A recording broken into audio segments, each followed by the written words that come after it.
Hello! I'm Hi. excited. I'm really excited because we are on Super Women Can podcast, and you're here with Samantha Lubanzu.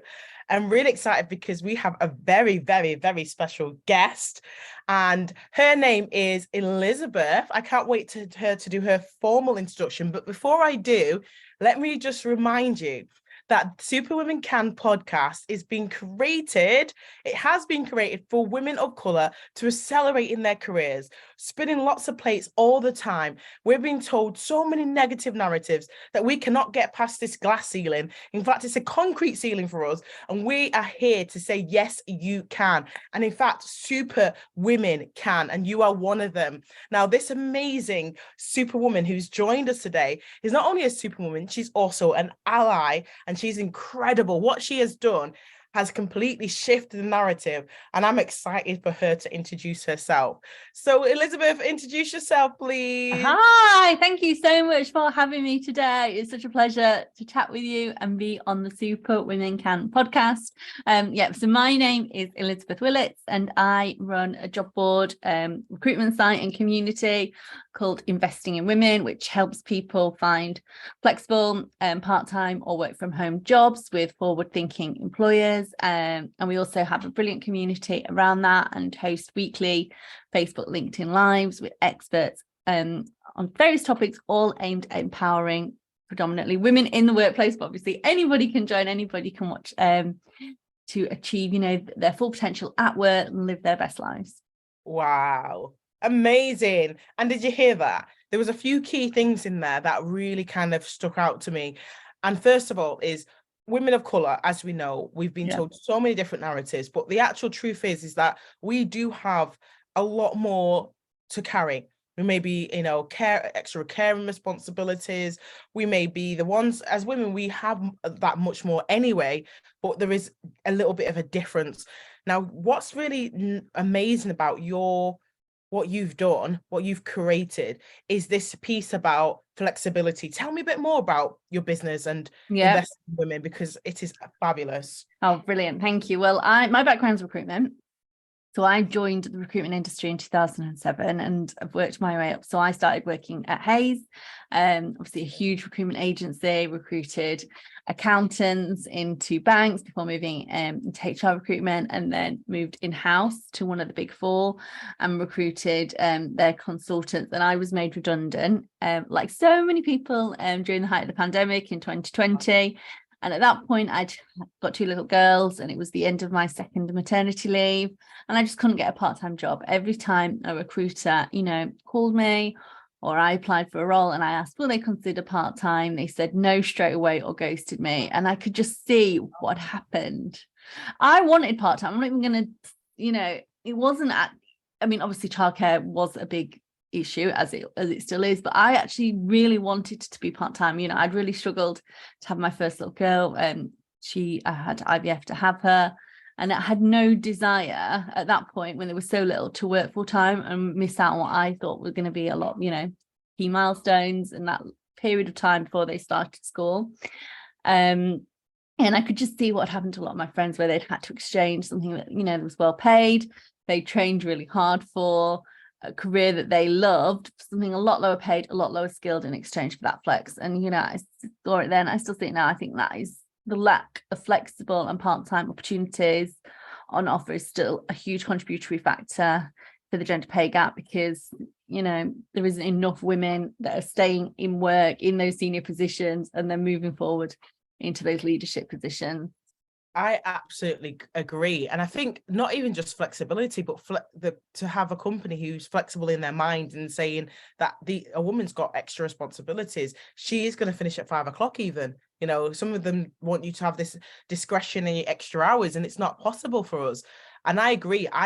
When I was my second one as well, I remember thinking, I could just take a lesser job. And I'm thankful, because I did go for jobs that I knew I was well overqualified for. And they were just like, why are you even here? Like, this is me telling you, I would definitely give you this job. It's not to say you don't want to have the job, but we know like that you are an excellent candidate and well above the station. We know that. Like, and I was just like, You're right. Like, seriously. And I just wanted it to be where people did not expect so much more of me because I'm now a mother. Does that make sense? Yeah, it absolutely makes sense. It's difficult, isn't it? And I mean, I look back then on my recruitment career and I realized I hadn't ever recruited anyone part-time. And I'd recruited at that point Wow. hundreds and hundreds of people. And we used to get, when I was Wow. back in agency, getting people calling, predominantly women, because, you know, as we know, women still, you know, like you said at the beginning, still have, you know, still take on the bulk of caring, wanting part-time, and we would just turn them away because at that point, you know, we Wow. wouldn't even attempt to help them. Wow. So it's That's a interesting huge, that then you came into that situation, the irony of it, isn't it? oh, That you came into the situation and you're like, wait a minute. But instead of you just going, okay, this is my story, you went to go about making a massive change. Like yeah. if I thought that you've been doing this for so long because you're an ace at it, and just to think that you've only had it for a couple of years and it's just like skyrocketed. Of course it would. Well, do you know what? It's helped. I know you do coaching, and I've had a business coach, and that, you know, if anyone's considering coaching, I think that is a really helpful thing to have, especially if you're starting your own business and you're unsure. And you know, because you don't have a manager at that point. So it's so nice to be able to just say, oh, shall I do this? Shall I do that? And have it felt like you have someone then holding your hand, which definitely helped. Because yeah, I started and I had massive imposter syndrome. The same imposter syndrome, isn't I had it? imposter syndrome, but also actually a bit of naivety, because you think, oh, yeah. I think until you start it, I don't know if you found that with your own business, you kind of think, oh, it's going to be easy. So I did this. It was also from a selfish perspective I found in investing in, because I thought, well, I can't find a part-time job. Everything I'm finding, you know, is minimum wage admin. Well, I might as well just work for myself and I earn a bit more. That's not the case, because you have all these expenses, don't you, as a business? And then I thought, oh, and I can work work around the kids. And then I've ended up working more hours than I ever would have done. Yeah, absolutely. But it was sort of started from a selfish perspective as well. Okay, well, I'll start something that I can work around my family. I definitely agree. The imposter syndrome when you're starting your own business does creep in. To anyone who's listening, who's thinking about it, I'm not just saying this. Having a business coach was what set it off for me as well. Yeah. One is that I had so much things niggling on the inside that I was just afraid to voice out. Yeah. And having someone just uncover the subconscious inside of me going, what is this really about? What is it that you really want to do? And then be able to just go, there it is, and just go, right, I'm going for it. I'm going for gold. And I'm going to actually say my stories are kind of a little bit different to yours. Like you said, it wasn't easy. And I definitely agree with the hours, but it was the opposite. And this might help someone who's setting up their business just like you did. Because I've been told as a Black woman that the stereotype that it's going to be so hard, you're going to have to work twice as hard to get half as far. You have this narrative in your head. And for me, that narrative was very true from my work experience in corporate. Yeah. I had to work, no, I'm not going to swear on, I'm a lady here. I'm not going to swear, but I had to work very, very hard to get even half as far as I wanted to be. Well, actually, when I got into business, I came into business to specialize in career, to specialize in business, and to specialize in diversity and inclusion at the peak. So actually, what actually took place is what people told me wouldn't, which is that suddenly it was going boom. And I had the opposite effect, which is like, no, it's too much. Stop, no. And I got afraid of success, the opposite. Like literally, I said no to 6-figure contracts because I was so terrified of being an overnight success. How does that even happen? I've had to do a lot of mindset work to say, because of the subconscious. Why were you frightened then of success? Now you're interviewing me. I think it's just because, well, funnily enough, it's because I expected to have to work for it. The money mindset side of it is that I've been told you have to work really hard. And I've got used to working hard, working really hard for it. Actually, this time it wasn't about working hard. It was actually working smart. Did you feel at that point you maybe didn't deserve it then? It was sort of I think it was like I needed to earn my place. Like, how can you be like a 6 figures at 3 months into your business kind of person? You need to show you've flown the wore the flag, and you've really, really done all the hard work to get there. Why do you have to be like this? You need to show this narrative. And then it made it kind of really bring out the light that actually, as Black women, we've been told this narrative so much that we believe it. And I want to say that if you look for the right opportunities with the right places, like, investing in women who have really, really done incredible work to change that narrative for women, and, women of color, who you can go on that platform and find flexible working companies who are forward thinking, who really generally are genuine about you working in a way that fits your lifestyle. And a lot of them I'm going to go back to you, because that was my money mindset. And thank God I've done a lot of money mindset work. Yeah, good. I probably need to do more, because this is like very personal now. But I had a client message me yesterday wanting a quote, and I'm like, oh, I've got a real tendency to discount, because and that's something like me not feeling worthy, and this is the whole imposter syndrome. And then I did it, and now I'm thinking, oh, should I have discount? What if I miss out on that deal because I didn't discount? Yeah, I've had to get to that point as well. And I think as women, we like a good discount. Yeah, I know. I feel like I like getting a bargain, like going to the shops and seeing something on sale and buying it. Yeah, absolutely. And I think that you, as a business owner, what I think we do, and I think as women, we need to just create opportunities where there are offers, because it makes us feel good, and it makes it out there go, actually there is. So have your price, have your high-end price, and have your discounted price, and that will make you feel empowered. That's what I've learned. Like, have offers, because we're women, we love offers. We do like an offer, we do like a bargain, and we love to share our offers as well, especially when we know they're really good. So I've learned to have my main price and have offers. It makes you feel great. It makes you feel good. It makes you feel good that you're giving these discounts out, and that's helped. And having a price list, having a price card, and saying, this is my price. If you wait another month, there will be a discount, because I run them every 3 months or whatever it is. And having that, it's okay to have a discount. It is. There's nothing wrong with it. Brilliant. All right. Perfect. Good. You're getting coaching from you now. There's nothing wrong with it. It makes us feel good, though. That's the reason we're women, aren't we? We want to feel good, and we want others to feel good. Naturally, we're nurturers. So I think that's why we automatically go in and try to make that person feel the best. So have offer days, have offer weeks, and feel good about it, because it helps us, be the best versions of ourselves. Nothing wrong with a discount. Just do it in the right way at the right time. Yeah, nice. I've had to get through that as well, though, definitely. And coaching, like I said, I said coaching through that, and having specific money mindset as a really big part of what you're doing with your coach is really important. And one thing I like about your job board is actually that they're not just low-end jobs, let's just face it, because a lot of the time we're thinking flexible. You'd expect to go on this flexible job board and see really low-end jobs, and you're like, oh. Absolutely. Yeah. They're really well-paid jobs, ladies. I know. And you know what? I get some jobs, and I'm really tempted myself for something like, I had one I did last week, and it was the consultancy, and I mean, this is very, very minimalised, but it will suit so many people. 5 hours a week, £50 an hour. It's a recruiter role, so it's obviously mine in your background. Of course, but I mean, things like that will really suit some people that want something to fit alongside something else, whether that's childcare, maybe even another job that they want to get out of. A lot of people as well, I've had people get in touch with me that are starting their own business, and that are just starting out, so they need something that will work alongside while they build up their business. Obviously carers, and that's elderly care and childcare, and students as well. Sometimes get like master students that need something alongside.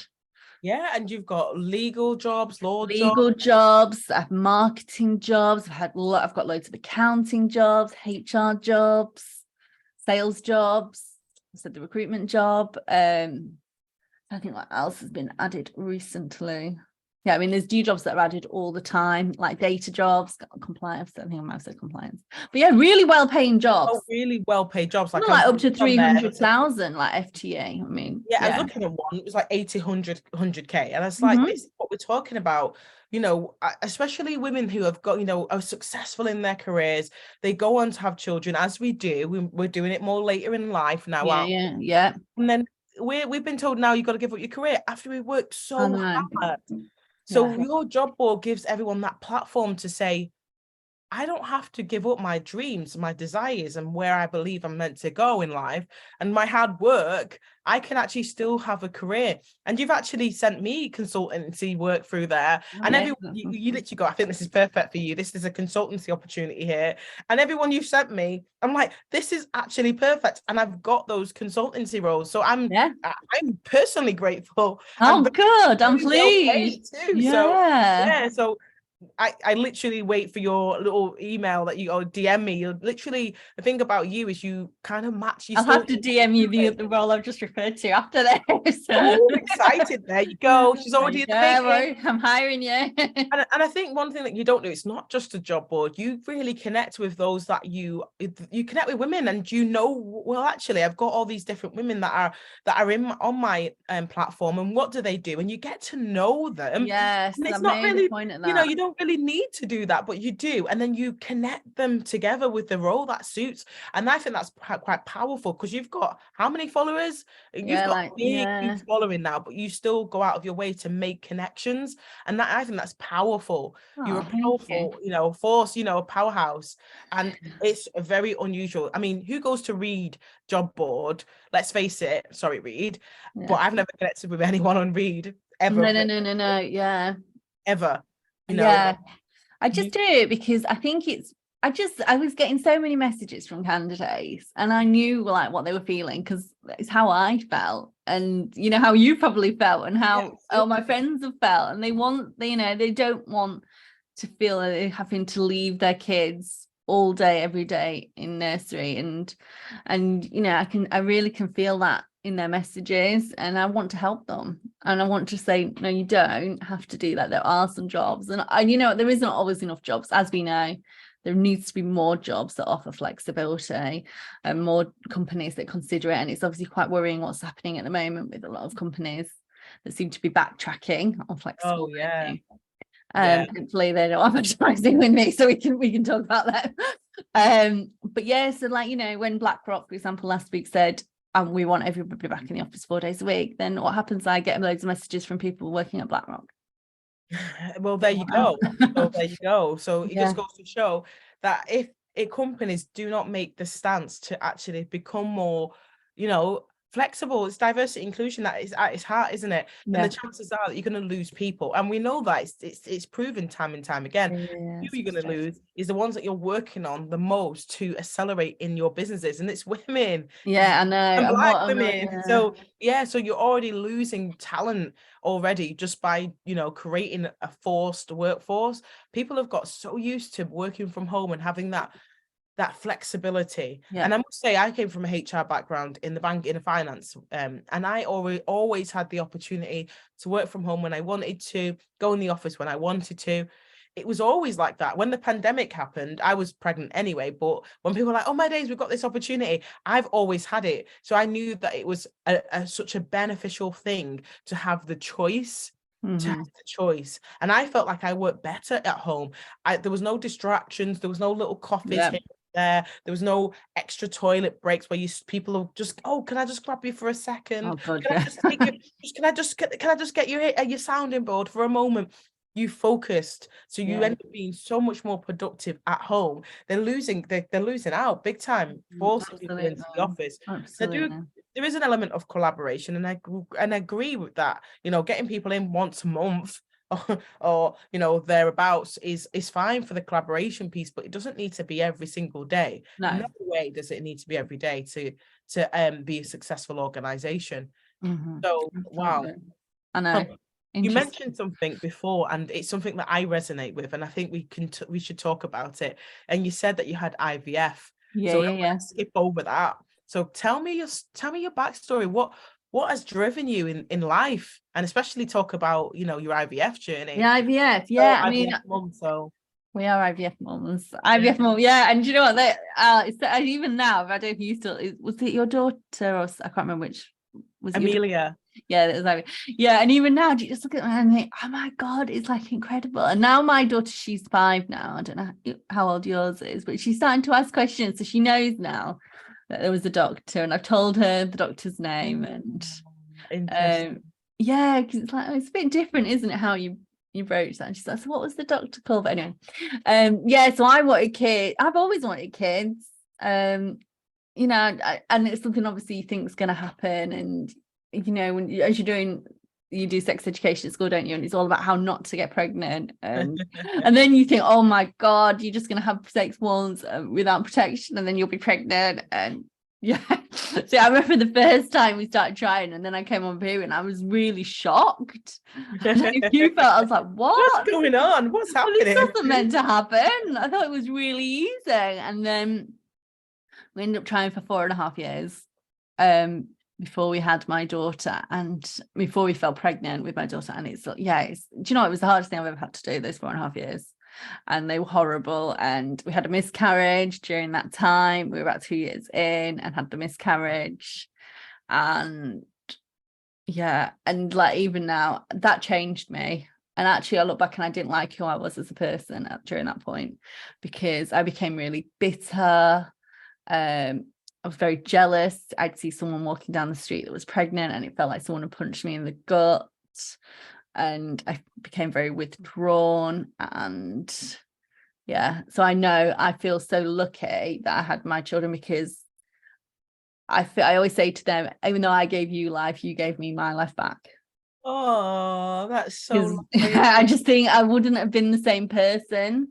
And so for anyone that's going through it, it's so hard. It's that uncertainty, isn't it?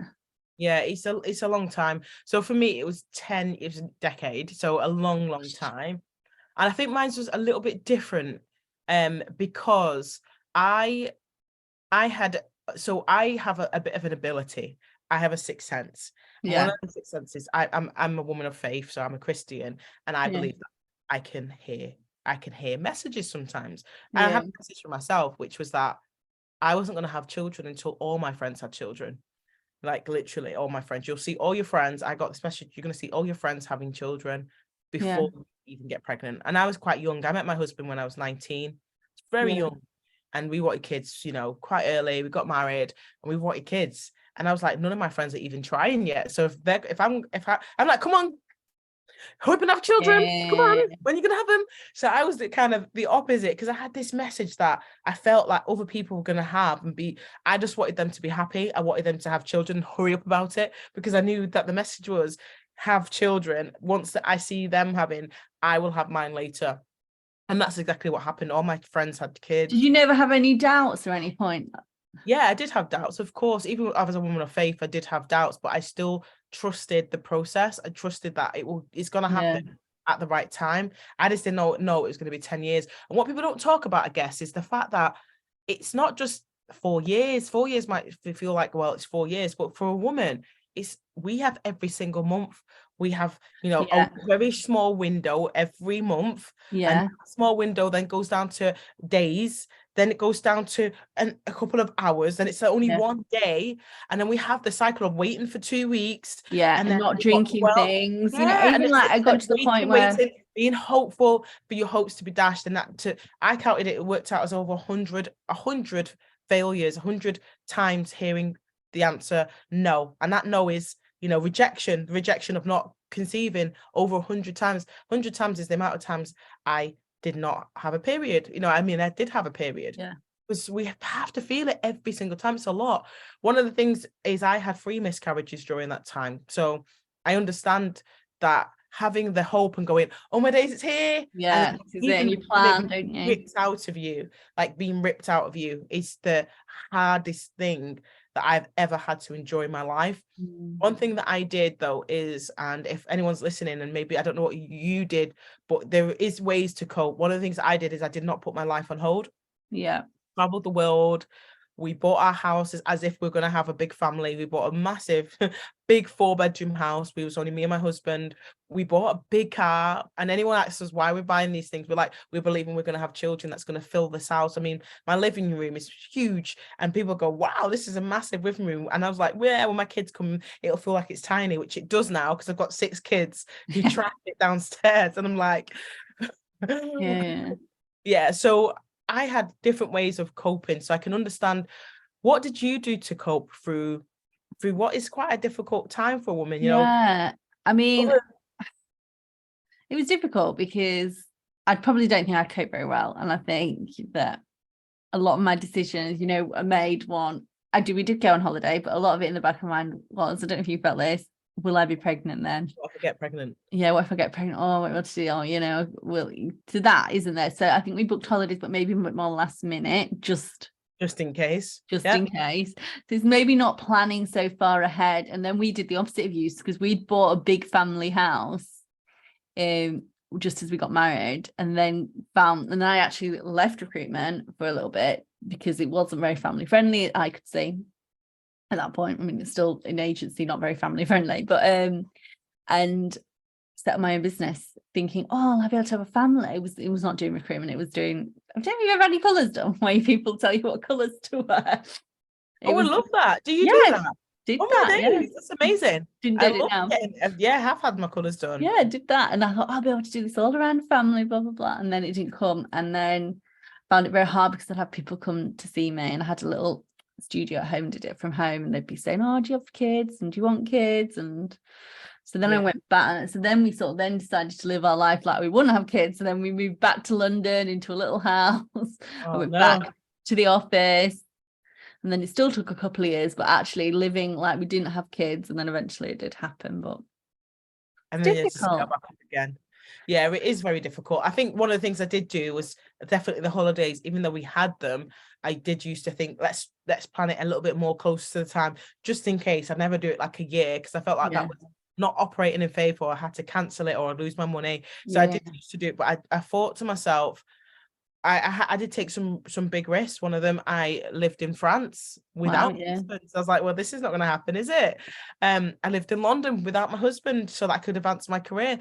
Then I knew that was going to be a gap, because I was only going down. Well, I was going down every week to see him, but then it's only so it there was little risks that I'd take, because I wanted to not just be a mother, but I wanted to have a career.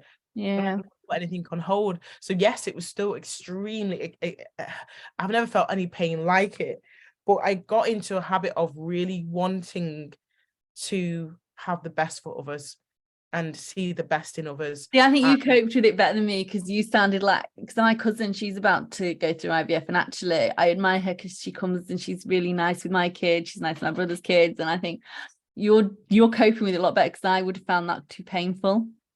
Yeah, some people feel it's really painful. Yeah, but for me, I just kept seeing like first that was like, get everyone pregnant, hurry up so I can get my pregnancy out of the way. But then it became really natural. Like I just wanted to see no one go through what I've gone through. Like it was so painful. I wouldn't want my worst enemy, another fellow woman, to go through what I have experienced. It's the hardest thing that I've experienced in my entire life. Regardless of me having a positive outlook, it was very difficult. So I wouldn't want anyone to go through that. So I go to baby showers and I'd be very lavish. I'd be the lavish one and give the best gifts. And I tell you not, I kid you not, when I got pregnant, I'm going to start crying now. When I got pregnant, finally, after a decade, I have never seen so many gifts in my entire life. Like my living room is huge. I had 3 baby showers because people just wanted to give me baby showers.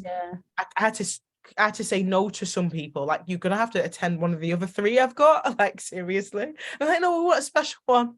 And my living room was like a mountain of stuff. It was so big. It was so many things that people just wanted to gift us. And no, I didn't ask for it.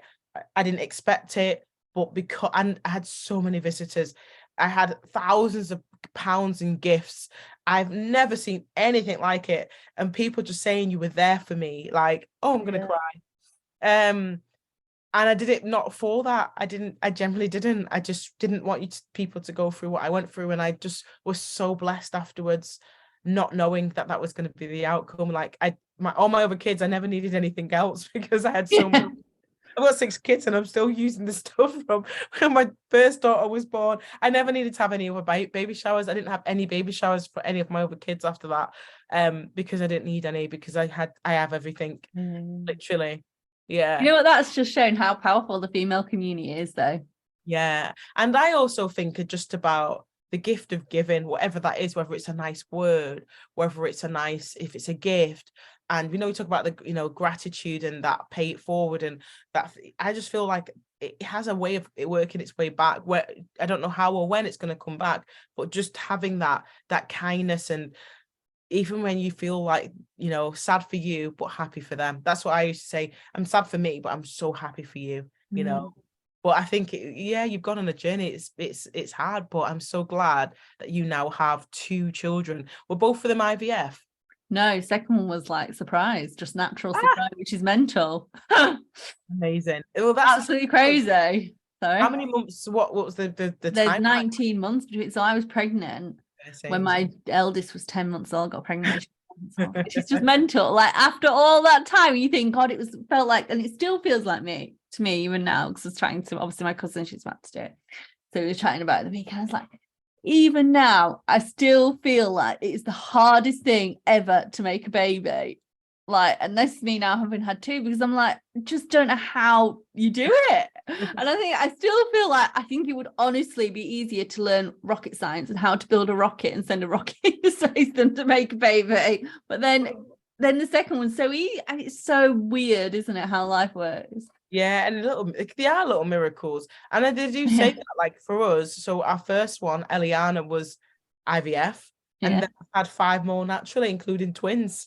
So it's crazy. It's amazing. And my midwife, who was looking after us, she said exactly the same thing. She had IVF for her first, and then it's like your body resets, and it just did it by itself.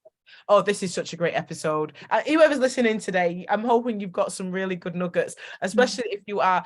I really, really just want to share this with any woman who is trying or expecting, or one day wants to get married and wants to have their own family and not sure if they've waited long enough, or if they're getting on in their age, or whatever it is, to continue to have hope. Like if me and you have not given you that, I really want you to have hope that it will happen. It will happen at the right time, and just have faith, right? Just have faith it will happen, and relax. People say that relax. How do you relax? Well, I went on a lot of holidays, and I seemed to get pregnant after every holiday. That was relaxing. I know I did it. Like if all my kids, I've decided that I shouldn't go on holiday anymore. So but I do know what you mean. I know it's annoying when people say that, but I think when I had my first, because I was so tense. Yes. I was like this the whole time. You can't see people, but like my shoulders up. And then as soon as I had her and I felt like I'd got my life back and I was able to make friends again, I just relaxed, because I never expected to have a second one. I just wanted to be a mum. And then I felt like, oh, I've finally got my dream. And then obviously my second one came along. So beautiful. Yeah. So what is in the future? So as we end this, I want to know, what is the future of investing in women? And you, any more kids? Is it going to be? No, I think now two for me was 5. I think you've got 6 now, haven't you? I've got 6 children. Yeah. 2's fun. So because my youngest is starting school in September, so I'm conscious this is quite a good time for me to start really growing the business even more. Maybe I'm thinking maybe adding a consultancy side to it, about how companies can work flexibly. Also, obviously want to work with more companies. If you're an organization listening to this and you can offer flexible or part-time or remote work, then please get in touch. And obviously, if you're somebody looking for that type of role, please do get in touch as well. And if you were to write yourself a letter 5 years from now, what would it say? Just to you personally. To me, I would say, wow, you have done well done. And I think like everything, like to bring in like tying the IVF, and I don't know if you feel this, I realized that was such a good note you said about not giving up, and then applying that to business. I think you learn so much from your personal life and actual personal struggles that you can bring that then into business as well. And it really does build that resilience. So thank you so much. Where can we follow you? Thank you. So mostly on LinkedIn. So it's Elizabeth Willetts on LinkedIn. Or you can follow Investing Women on LinkedIn. I've got a Facebook group called Work It Like a Mum, and I'm on Instagram at Investing in Women Careers. Amazing. So we're going to follow every single handle that she just said. Because thank you. On the website, I just said the website. Yes, and the website. investingwomen.co.uk. Investing Women. Go and take a look right now at the opportunities on there. They're absolutely fabulous. You may just find your next opportunity. Yep. So go and have a look, because it's honestly, I am an advocate of this investing in women job board. I find my own opportunities on there. So I'm go going and to have send a you the look. one now. We See, talked there you about go already matching me.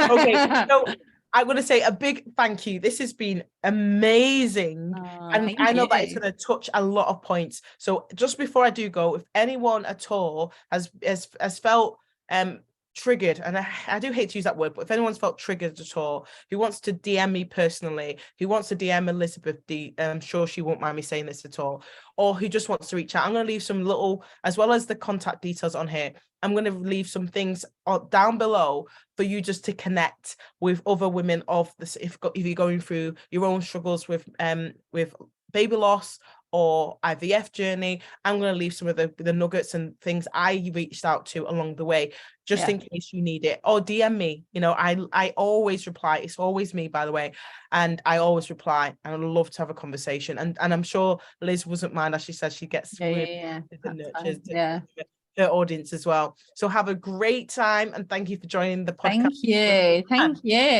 Thank you for joining.